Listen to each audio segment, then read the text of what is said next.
Fire in the Sky is a 1993 alien abduction movie based on a true story, supposedly. The producers of the film thought the real story was boring though, so they changed it. But we think they were wrong. What is the real story, and is it better than the film? You be the judge.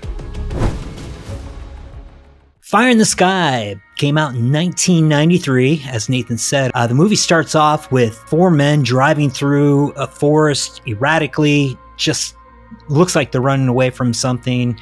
Come to find out that one of their friends, one of the people that work with them, was allegedly abducted by what they believe to be aliens. But of course, this being not a common thing. I mean, it's not a common thing today, but back in 75, a lot of people obviously did not believe them. The movie goes into how they were persecuted by people in their churches, in their neighborhood, their friends, their family even didn't believe these four men who saw their friend get what they believed to be attacked by this alien vessel. When they went back to find him, he was gone. Well, after 5 days, come to find out that he showed back up. They did not kill him, which was what a lot of people believed.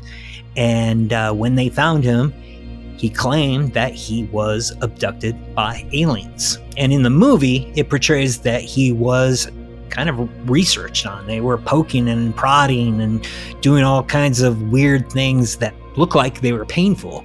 So anyway, he finally does, I don't know if he escapes, if they let him go, whatever they did in the movie, he's found.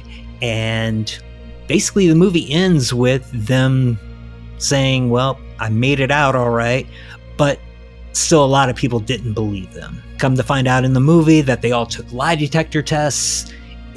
They all came back that they were telling the truth at some point. There were other times it was inconclusive, but of course, to this day, most of them are. But the movie was decent, especially for 1993. It was creepy. There were some cool moments of fear and of sadness and of almost anger because you know what they saw in the movie, but of course no one else believes them. And it's like, how can they portray, the truth in that kind of situation when it's completely unbelievable what happened? So all the actors in the movie I thought did great. It was, kind of cool to see all these actors who are popular now.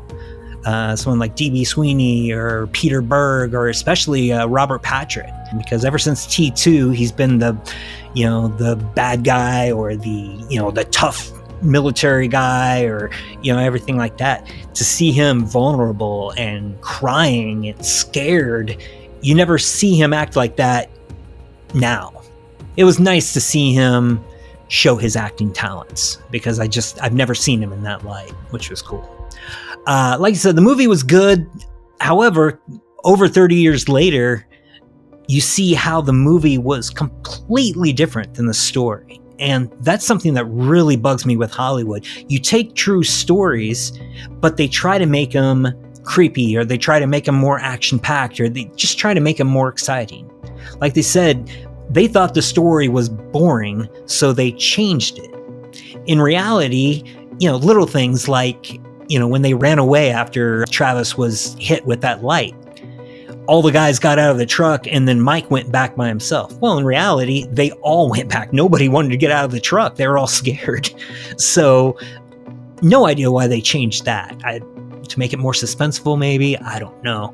But the biggest one was the fact that Travis, to this day, says he was not threatened. He didn't feel threatened from the aliens. He believes that it was an accident, that he got zapped, that's the words they use, and that the aliens actually took him to repair him.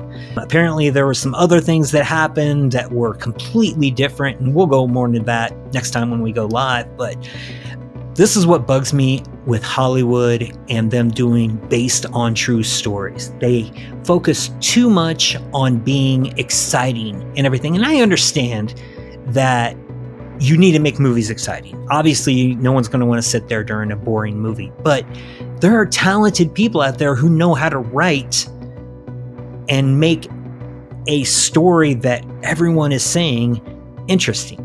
the fact that these aliens weren't evil. He believes they were trying to help him. That makes the story, that just changes the story completely. And I think that's the reason why a lot of people think it's a hoax, because they watch the movie and it's like, no, that's not what he said in real life. And it's a movie. Get over that, don't worry about the movie. But I think, little things like that can take away from the story. So there are rumors that they're rewriting and trying to remake the movie again.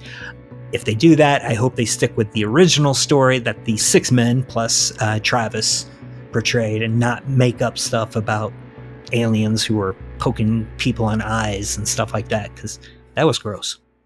Ever since Travis Walton's story first became public in 1975, there have been doubts about how truthful the story is. There's a strong belief that this was just an elaborate hoax, even by director Robert Lieberman. Travis Walton was a known UFO enthusiast. 2 weeks before his event took place, NBC aired a made-for-TV movie starring James Earl Jones called The UFO Incident, which was about the abduction of Barney and Betty Hill.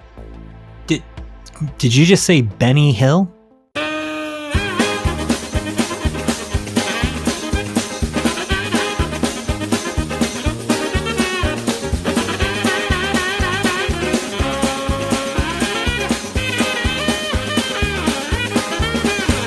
No, that was Barney and Betty Hill. Tease. Gotcha.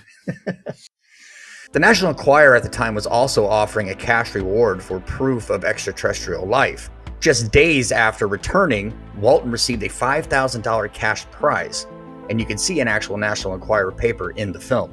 Hey Travis, man, look at this. We made the paper. Another theory is that the logging crew staged the abduction to have an act of God to extend their logging contract. At the time, the crew was running behind, and if the work wasn't finished in time, they'd actually be penalized and actually fined for it. So this is also mentioned several times in the film. I think the film as a whole did a decent job. I mean, it was an entertaining film and a lot of suspense on what's going on with it. But I will say that the final 20 minutes of this movie, where it deals with the events that took place on the spaceship with Travis, was absolutely terrifying. I think it's one of the most terrifying movie sequences I've ever seen. The acting by D.B. Sweeney, I mean, he's basically by himself and he's carrying the scene, and you can feel his terror and how scared he is of what's going on.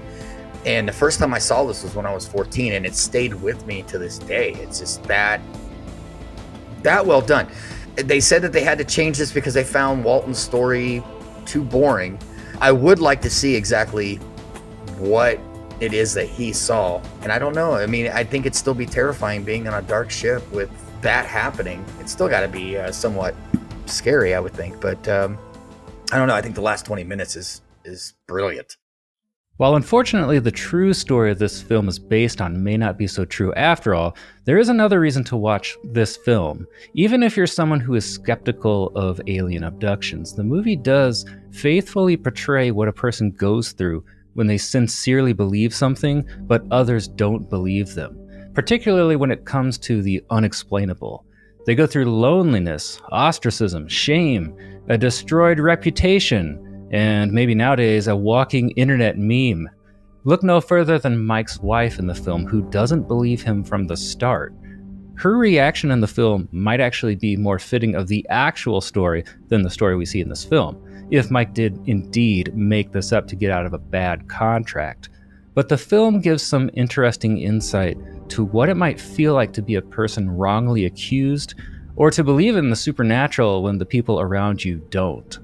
Harvard psychologist Richard McNally has interviewed a number of alien abductees for research, and he found that many people sincerely believe they were abducted by aliens and show real PTSD symptoms, similar to combat veterans. In fact, the abduction scene in this movie isn't too far off of what the Harvard research abductees reported. 7 out of 10 of them say they were made to take part in alien breeding experiments. Interestingly, like some characters in this film, McNally himself does not believe these people were truly abducted by aliens either, but he also doesn't believe they were lying. He notes that many abductee victims fit a particular profile. Most have a long-standing interest in New Age practices, astral projection, alternative healing practices, and energy therapy, but no real signs of mental illness. This correlation might be why some people believe aliens are actually demons or something spiritual, although this can't exactly be proven. So what really happened to these people? They clearly experienced something, whether it be a spiritual encounter or something else. And sadly, most people they tell their stories to probably don't believe them. A lonely road depicted very well by this movie, and it all comes to a head in a church of all places. All I know is, if their stories are anything like this movie's abduction scene, I wouldn't try to contact them, or you might end up like this!